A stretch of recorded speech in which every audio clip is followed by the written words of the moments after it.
Welcome to another episode of 40 Minutes in the Old Testament. 40 Minutes in the Old Testament is a 1517 Podcast Network podcast. You can go to 1517.org/podcast and check out all the other podcasts that are living over there. And while you're over there, make sure you check out everything else that 1517 is doing, which is a lot of things. Academies, books.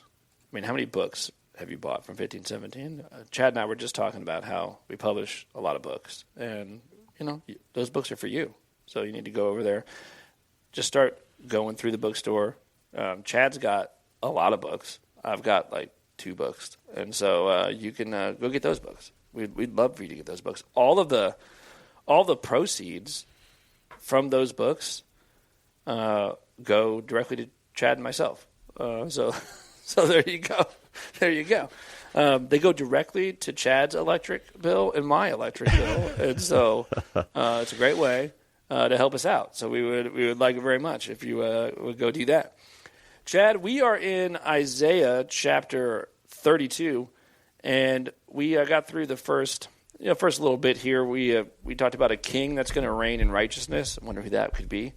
Only kind of one guy does that when you're talking about reigning in righteousness.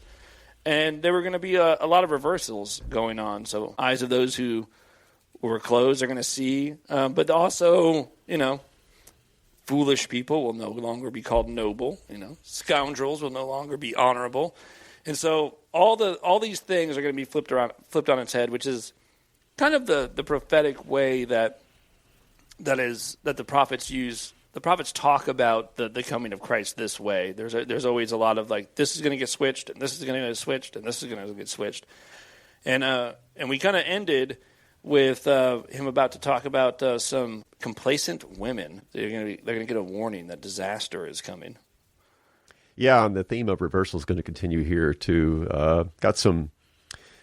It's not really that obvious, at least in the ESV translation, because they switch words around. But there's some contrasts that are going to take place from verse 9, so Isaiah 32:9 to the end, just to let you know kind of up front what to look for.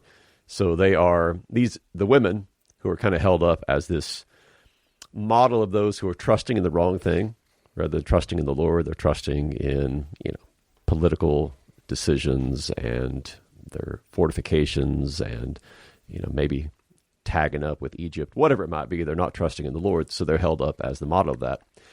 So they are described as at ease. And that's going to be, that same word that's used there for at ease is going to be reused at the end of this chapter in a positive way to describe the quiet resting places that the people of God are going to have. And then 1, 2, 3 different times, these daughters of Jerusalem are described as complacent.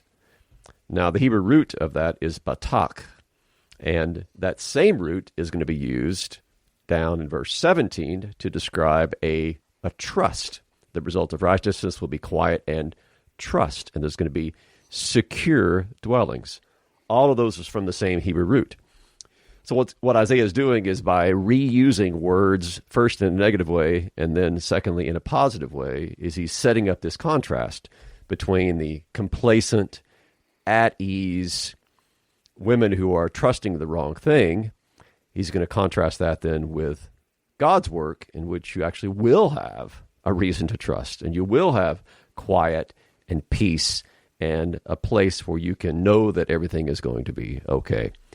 So he's going to start out with talking about the women, and then he's going to switch to the image of basically destruction, where you have cities forsaken, animals dwelling there, thorns and briars coming up in the city itself. These kind of stereotypical prophetic images of destruction that comes as a result of divine judgment. So here's how he starts out. Rise up, you women who are at ease. Hear my voice. You complacent daughters, give ear to my speech. In little more than a year, you will shudder, you complacent women. For the grape harvest fails, the fruit harvest will not come. Tremble, you women who are at ease. Shudder, you complacent ones. Strip and make yourselves bare, and tie sackcloth around your waist. Beat your breast for the pleasant fields, for the fruitful vine. for the soil of my people growing up in thorns and briars. Yes, for all the joyous houses in the exultant city. Let me read one more verse. This will finish up this section. For the palace is forsaken, the populous city deserted. The hill and the watchtower will become dens forever, a joy of wild donkeys, a pasture of flocks. So the way that ends, we've heard Isaiah use this kind of language before, where you have a once prosperous city full of life, full of people, crops are doing well, and then all of a sudden everything is turned upside down. You've got animals living in people's houses. You have once fruitful fields now growing thorns and briars. There's going to be a famine, no crops. And the way this starts out is God basically saying, all right, women who are at ease, who are trusting the wrong things, who probably are enjoying a life of relative luxury in which they think they can depend upon whatever they're enjoying at this moment, everything's going to be okay. We're going to keep trusting in what we're doing, putting faith in our works. Well, strip, beat your breast, because bad days are coming. And then he begins to describe these bad days in terms of agricultural failure and then city desertion. Sometimes the language, when he's talking to these women, it does sound like, I mean, obviously it's a very a stern warning, but the pleading sounds a little different, right? And I think that's probably due to God holding men more responsible. So, like, when he's talking to men, it sounds so much more harsh than this. Yeah, this is true. Yeah, the prophet Isaiah speaking for God when he speaks to men. Yeah, it's pretty graphic. I mean, not that this is not graphic, but I don't know, there is a different tenor to it, for sure. Yeah. Or if he's talking to rulers or, the leaders, like there's more there's more of a tongue lashing involved as opposed to just, this sounds like a warning. Like, this is just like, hey, you guys are complacent and at ease and stuff, but I just wanted to let you know you might want to not be that way because bad things are coming, right? Yeah. You want to rise up and lament because of all the terrible things that are coming. And these terrible things, I mean, described in all these different sorts of ways with agriculture or the city being abandoned, basically is a picture of, I would put it under the general rubric of uncreation. That's the way I like to describe these. So if you read Genesis 1, everything is good, very good. Everything is fruitful, everything is great, everything is good. So an ungooding, to make up a word, or an uncreation is a pretty standard way that Isaiah, Jeremiah, Ezekiel, a lot of other prophets too, will describe basically the effects of sin. And they're ultimately, I think, drawing this from Genesis 3, where God says to Adam, "Cursed is the ground because of you." So I'm spending some time in Luther's Genesis commentary this week, and he had a line from Genesis 3 where he said, you'll notice that in the Bible, anytime a people is cursed, their land is also cursed. So it's like these two go hand in glove. And that all goes back to Genesis 3. Cursed is the ground because of you. So what you'll often see is when God pronounces a curse upon people, it's not just that the people themselves will be affected, but the very ground from which people were made will also be negatively affected. Now everything in these verses which I read, which is 9 through 14, is preparing us for the great reversal then that's going to come once we get to verse 15. So here you see the effects of a bad trust. Here you see the effects of sin. Here you see the effects that's not only impacting humanity, but also creation itself. This creation groaning, as Paul says in Romans chapter 8. Then this sets up this very hard turn that we're going to have in verse 15, where we segue into just the opposite. So here's how verse 15 starts out, with the word until. So all this bad stuff is going to happen until what? Until the Spirit is poured upon us from on high. And what will be the effect of this when the Spirit is poured out from on high? The wilderness becomes a fruitful field, and the fruitful field is deemed a forest. And then justice will dwell in the wilderness, and righteousness abide in the fruitful field. And the effect of righteousness will be peace, and the result of righteousness, quietness and trust forever. My people will abide in a peaceful habitation, in secure dwellings, and in quiet resting places. And then we have two verses that wrap this up, one negative, one positive. 19 is negative, 20 is positive. 19 says, and it will hail when the forest falls down, and the city will be utterly laid low. Happy are you who sow beside all waters, who let the feet of the ox and the donkey range free. So you get to verse 14, you're like, man, this is awful. Everything is just in desolation. And then God says, wait, it's not over, because all that's going to go until what? He pours out his Spirit from on high. So I was doing a little looking this morning. I've done this before, just kind of refreshing my mind, and it was just once more impressed upon me how often in the Scriptures the Spirit is described in either verbs or nouns that are connected to water. Yeah. You noticed that before? I mean, it's like, it's all over the place. I mean, we see it already in the opening of Genesis 1. The Spirit is hovering where? Over the surface of the waters. Jesus in John 3 talks about those who are born of water and the Spirit. John 4, you've got the living water, and then you've got the Spirit. John 7, you got the rivers of living water, and it's referred to as the Spirit. And then Paul's epistles are full of also this kind of language. So it's like where the Spirit is, there's going to be the image of either being poured out or rain or water or baptism. Yep. It's all over the Scriptures. Yeah, we were in 30 minutes in the New Testament. We're going through Titus right now, and you have that great verse in Titus 3, yes. where yes. he has richly poured out. Right, so yes. there's this generous pouring out of the Spirit that happens, and this is obviously the washing of regeneration, and so this is connected to baptism, and the Spirit. If you wanted to do a little word search, be like, which person of the Trinity seems to be really connected with the water and baptism and stuff? Well, if you want to know who's really active in all of that, it's certainly the Spirit. I mean, you see this even in Jesus' own baptism. I mean, it's yes. All right, that's another place. Here, he's baptized and Spirit comes down, rests on Paul.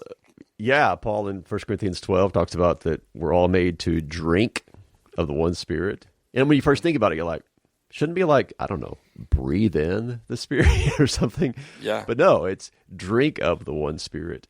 And Isaiah's going to do this too in other places. Isaiah 44, verse 3, God says, I will pour water on the thirsty land, streams on the dry ground. I will pour my Spirit on your offspring. So, when you think of any verbs connected with flowing or pouring or raining, and you think of nouns like water or rivers or streams, then the Spirit's not far away. Yeah. Which is, that tells us what baptism is. So it's the Spirit using the water to wash us, wash Christ into us, and to wash us into Christ. Now here, back in Isaiah, the Spirit's poured out from on high, and what will be the effect? Well, this reversal that we were talking about. The wilderness becomes a fruitful field, and the fruitful field is now full of trees. And then he switches from the more metaphorical to, it's still metaphorical, but he incorporates now the language of justice and righteousness. So you got justice in the wilderness, you got righteousness in the fruitful field. And what's going to be, we might say, the fruit of righteousness? That's going to be things like peace and quietness and trust, so that, as verse 18 says, the people are going to abide in these peaceful habitations and secure dwellings and in quiet resting places. Now this, I believe, is part of, not the only, but part of the background of why in Galatians, when Paul is choosing to describe the work of the Spirit or the effects of the Spirit in our lives, he uses the language of fruit. Yeah, right. So the fruit of the Spirit. He could have said work. There's nothing wrong with that. I mean, he could have said that. He could have chosen some other word that describes the effects of the Spirit, but he purposely chose an agricultural word. Fruit of the Spirit is love, joy, peace. And the reason he did that is because Paul knows the prophets, and he knows that very often when you have the work of the Spirit described, it's described with agricultural imagery. And that's what's going on here. So what happens when the Spirit is poured out? Well, you have fruit, because the wilderness becomes a fruitful field, and the fruitful field is deemed a forest. So it turns out, not surprisingly, Paul knew his Old Testament, and so he chose the fruit of the Spirit as the image for the effects of the Spirit. Yeah, I mean, that's one of the thing in Galatians when Paul does that, the contrast, like people, you probably grew up with in Sunday school with like a little poster on the wall that had like the fruit of the Spirit and had all this stuff on it, and everyone knows that. But one of the things that Paul does there is that he does a contrast on purpose, where he says the works of the flesh. Yes, and it doesn't say the fruit of the flesh. He's like, this is like the stuff that you actively do, right? So you're doing this stuff. But it's not just produced in you. You're like when you go to work, when you decide to put your hand to do something, this is the kind of stuff you do, and that stuff is not good. So the works of the flesh, and he says they're evident. Like so, like I don't have to look for them. I don't have to, like they're obvious. Like they're just out there. And then he says, but the fruit as opposed to the work, right? Mm-hmm. And so this is just what the Spirit produces in you. So when you're doing stuff, it's likely bad. But when the Spirit is producing stuff, it's very good. I guess that means I can't boast about my love, joy, peace, patience, kindness. Yeah. No, it's like, what's in your hand, Chad? You don't want to see it because this is my work, right? And it's all ugly, it's terrible, it's sinful. But when you see what the Spirit does, you see the Spirit's fruit. Well, that's all good. So all glory goes to Him. Yeah. Yeah. So it's a nice this whole section beginning of verse 9 through 20 is it's preaching the law and the gospel to us. We could say the first part's the law. Here's what sin does. Here's the effects of sin. Here's the effects of going your own way. Basically, desolation, uncreation, where you don't see anything good. But here's the effects of God doing His thing. When He pours out His Spirit, when He gives His Spirit to creation, in particular to His people, well, then you see everything turning out the way that God wants it to be. You see peace. You see righteousness.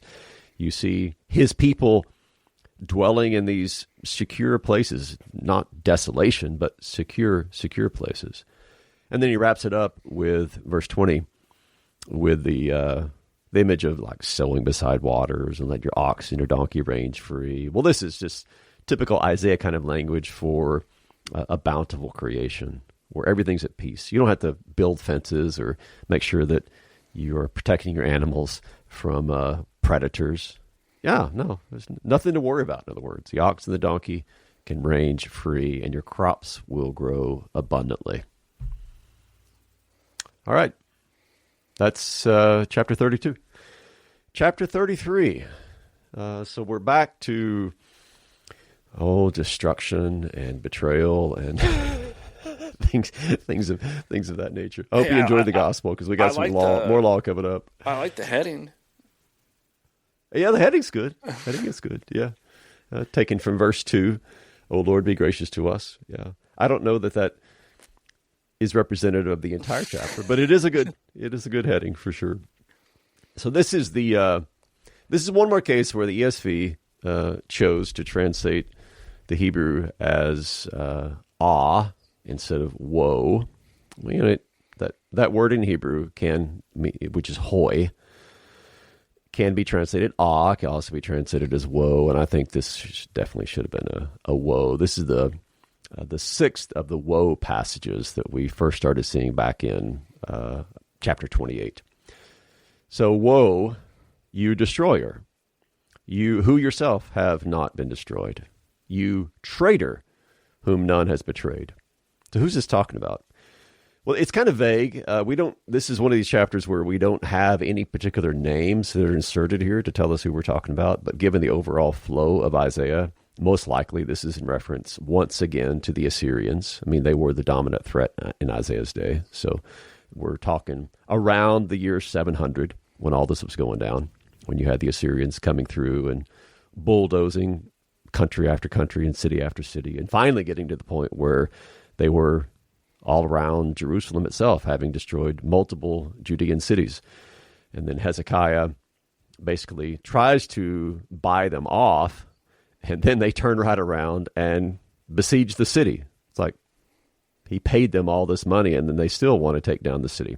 And that's probably then what's behind this language of calling them a traitor.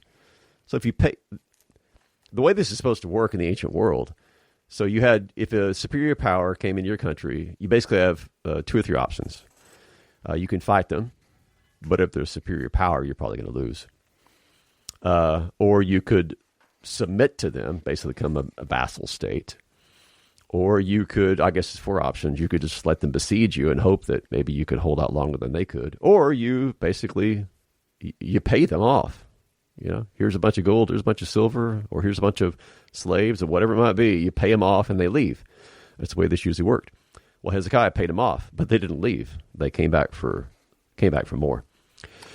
So, woe to you, destroyer, who yourself have not been destroyed, at least not yet. You traitor, whom none has betrayed. When you have ceased to destroy, so Isaiah is jumping forward here in history. When you have ceased to destroy, you will be destroyed. And when you have finished betraying, they will betray you. So in one verse, Isaiah has compressed a whole lot of history.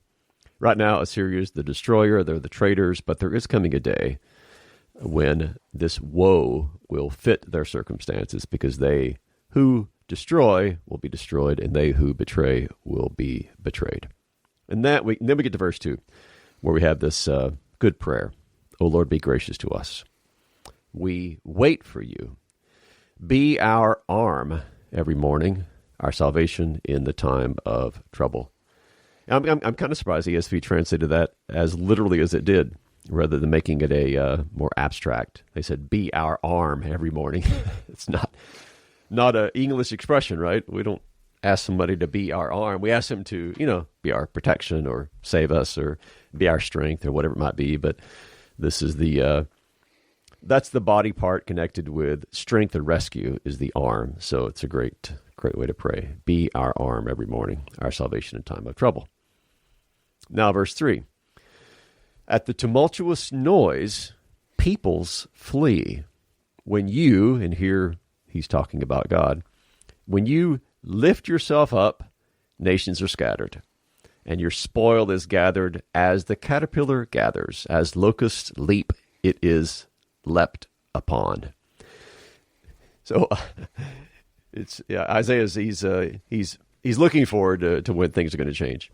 So the tumultuous peoples here, or the peoples who are going to flee at this tumultuous noise, the nations which are going to be scattered, are the ones who are destroyed when God basically stands up.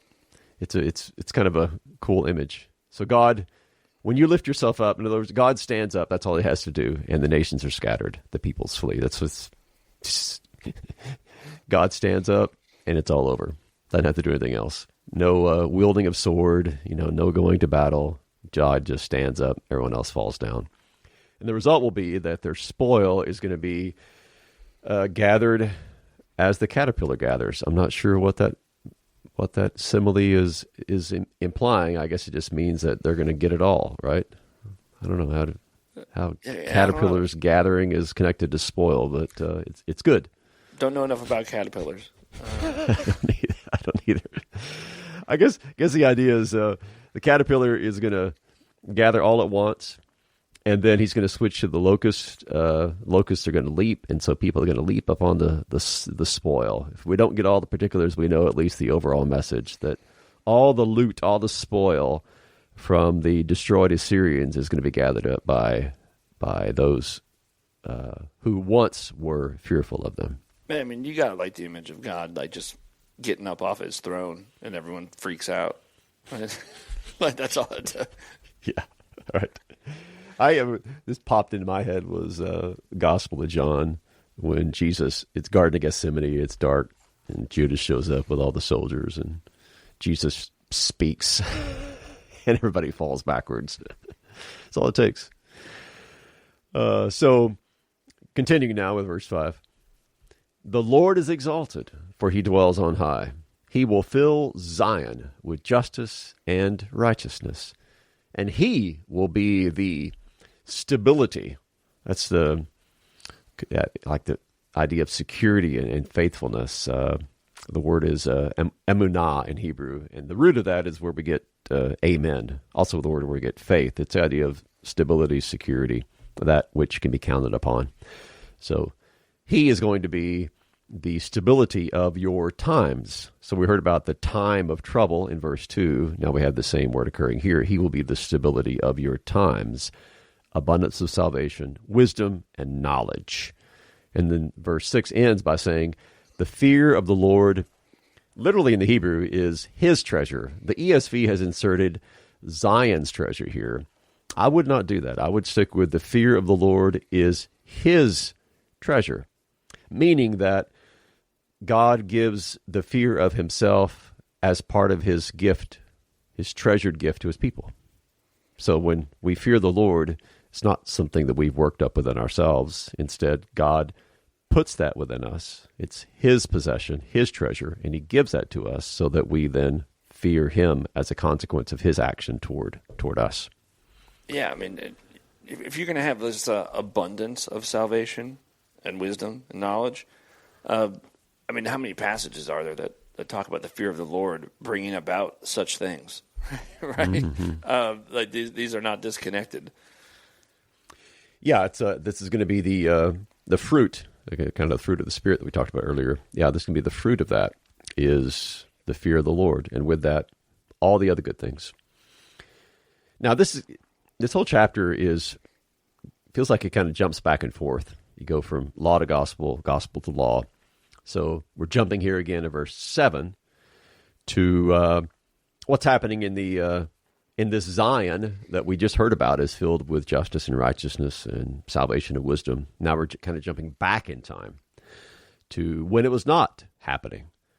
Behold, their heroes cry in the streets. The envoys of peace weep bitterly. The highways lie waste, the traveler ceases, covenants are broken, cities are despised. There is no regard for man. The land mourns and languishes. Lebanon is confounded and withers away. Sharon is like a desert, and Bashan and Carmel shake off their leaves. I think this is this first part about the heroes crying in the street and the envoys of peace weeping bitterly. I think this is in reference back to Judea and Jerusalem. So all of her heroic men of war who could have gone out and fought the Assyrians, all the envoys of peace who are maybe trying to sneak down to Egypt to team up with the Egyptians. All of that is going to fail. Heroes cry in the street, envoys weep because of their unsuccess, and the whole countryside is basically abandoned. The highways lie waste, no travelers, no covenants, cities are despised. So that the effect is that not just the people, but here once again we have creation affected by humanity's sin, where the land mourns and languishes. Creation subjected to futility. And then we have 4 specific places that are highlighted as undergoing a radical negative change. Lebanon, of course, famous for its cedars. Sharon is a fertile plain that's right along the Mediterranean coast. Bashan is in the Transjordan, so it's east of the Jordan, but it's known for its fertility. Maybe you've read about the cows of Bashan, because these are like fat cows. Usually like the Bluebell.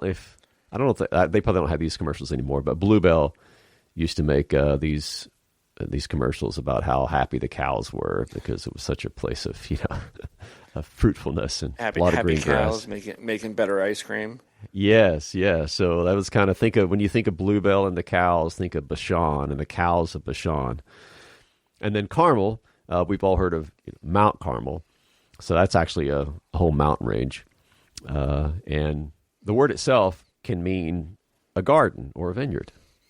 So all of these, Lebanon, Sharon, Bashan, Carmel, are places that are known for being green and lush, full of vegetation. But that's going to change because they're going to be like deserts and leafless trees. So this is this pivot back and forth. You start out with law, you go to gospel, then we're back to the effects of sin shown in the land kind of falling apart. Until, once more, God is going to do his thing.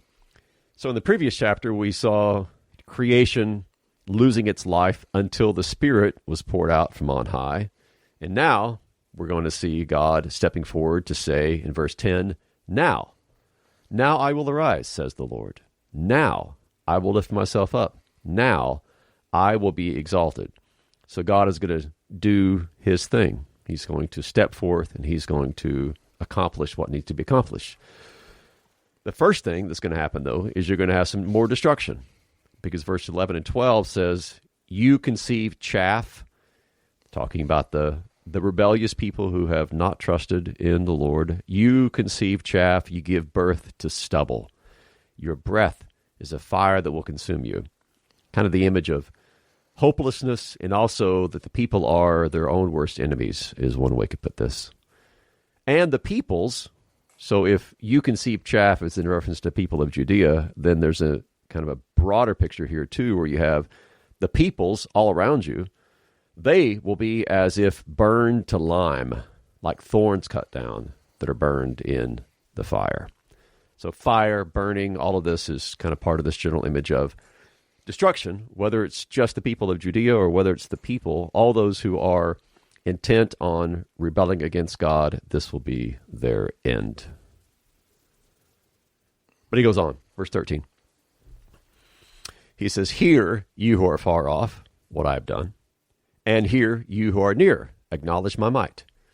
The sinners in Zion are afraid. Trembling has seized the godless. So listen up, everybody, whether you're near or whether you're far off. I'm about to put something before you. And the sinners in Zion are going to be afraid of what I have to say. Well, what's he going to say? Middle of verse 14, we have this language that's lifted almost directly from what are called the entrance liturgies. So if you go to Psalm 15 or Psalm 24, and you may know both those psalms are very similar. They both paint this picture of worshipers are coming, and before they ascend to the mountain of the Lord, we have questions like, O Lord, who shall sojourn in your tent? Who shall dwell in your holy hill? Or Psalm 24, who shall ascend the hill of the Lord? And who shall stand in his holy place? And then both those psalms go on to say things like, well, he who has a clean hands and a pure heart, who's not lifted up his soul to falsehood, has not sworn deceitfully. So all of these like conditional type things. So that's Psalm 15, that's Psalm 24. Isaiah is going to echo this because he says, who among us can dwell with the consuming fire? Who among us can dwell with everlasting burnings? And then he answers this question. He who walks righteously and speaks uprightly, who despises the gain of oppressions, who shakes his hands lest they hold a bribe, who stops his ears from hearing of bloodshed, who shuts his eyes from looking on evil. So that guy, what will happen to him? He will dwell on the heights. His place of defense will be the fortress of rocks, and his bread will be given him. His water will be sure. That's all you got to do, Dan. Sounds pretty simple. It's right. Yeah, it is. All you have to do is just live this perfectly righteous life, and everything's going to be great for you. If I can live that perfectly righteous life, then I can dwell with the consuming fire. The one thing that it's interesting that he does this, because when we think about a consuming fire or an everlasting burning, you're not like, man, bummer, I'm not going to be able to dwell there. That's not typically how you think of God, right? You typically are like, I said, hey, biblically speaking, what comes to your mind when I say everlasting burning? You're not place like, you don't want to be, right? Yeah, you're not like, well, it's probably a place I'm not righteous enough to be. That's not what you think. Yeah. You're like, sounds like a place that I will end up if I'm unrighteous. You're like, no. Yeah. Our God is a consuming fire, right? And yes, and He doesn't stop being that. And it sounds like you're going to need to be Jesus to hang out with Him. Yeah, that's exactly where this is going. And that's the reason we set this up the way we did. The Psalms like 15 and 24, or the section from Isaiah. Anyone who reads those and be like, "Yeah, I'm pretty sure I'm fit. I can make it. Looking forward to it. I can dwell on this holy hill." They're just self-delusional. There's no way. I mean, every single one of these describes a life that nobody has lived except Christ. Yeah. So who can ascend the hill of the Lord? Who can stand in His holy place? Well, the one with clean hands and a pure heart. That is descriptive of only one person, Christ Himself. And so this is a perfect transition into what He's going to say in verse 17, where He goes on to talk about the King. So he right after he finishes that section, he says, "Your eyes will behold the King in His beauty. They will see a land that stretches far. Your heart will muse on the terror. Where is He who counted? Where is He who weighed the tribute? Where is He who counted the towers? You will see no more the insolent people, the people of an obscure speech that you cannot comprehend, stammering in a tongue that you cannot understand." In other words, all the enemies who came, who spoke the Assyrian language, who were there counting people, making people pay tribute, all that kind of stuff, well, they are no more, because the King has showed up, this beautiful King who has come to rescue and deliver His people. Verse 20 then switches to a description of what's going to happen in Zion as a result of the coming of this King. So He said in verse 17, "Your eyes will behold the King." And now He says in verse 20, "Behold Zion, the city of our appointed feast. Your eyes will see Jerusalem, an untroubled habitation, an immovable tent, whose stakes will never be plucked up, nor will any of its cords be broken. But there the Lord in majesty will be for us, a place of broad rivers and streams, where no galley with oars can go, nor majestic ships can pass. For the Lord is our judge. The Lord is our lawgiver. The Lord is our King. He will save us." So who is this King that shows up in verse 17? The Lord, because the Lord is our King. So here we have the Messianic King described as Yahweh in the flesh. He's coming down. And as a result of His coming, the whole city is transformed. It's a place of festivals. It's a place of joy. It's a place that is immovable and secure. And it's kind of, when you know Jerusalem's geography, it's kind of a weird description here, because it describes it as a place of broad rivers and streams. There's no broad rivers around Jerusalem, but you gotta be creative in your imagination and picture Jerusalem as just surrounded by all these waters, these broad rivers, but it's safe. No enemy galley ship is going to show up there to wage war against Jerusalem, because God is there to protect her. This is the language of the Psalms as well, where Jerusalem is abounding in water. It's saved from all those who might destroy her. Yeah, I mean, at this point, and honestly, to this day, I mean, the idea of Jerusalem being a untroubled habitation, I mean, that's that's a promise that would take some God doing, because I mean, at this time and all times, it seems that that's not how you would describe it, right? Yes, definitely so. And that's why, of course, this is a picture of the church, more or less. This is God's kingdom. This is His place where He's establishing peace, or He's providing blessing. And ultimately, it's a picture of the New Jerusalem, which will come down from heaven, where all of these wonderful things that Isaiah is describing will truly come to pass. Yeah. Well, all right. Well, we got 2 verses left to tackle next episode. We will do that and then get into chapter 34. But Chad, enjoyed it. I'll see you next episode. All right. See you then.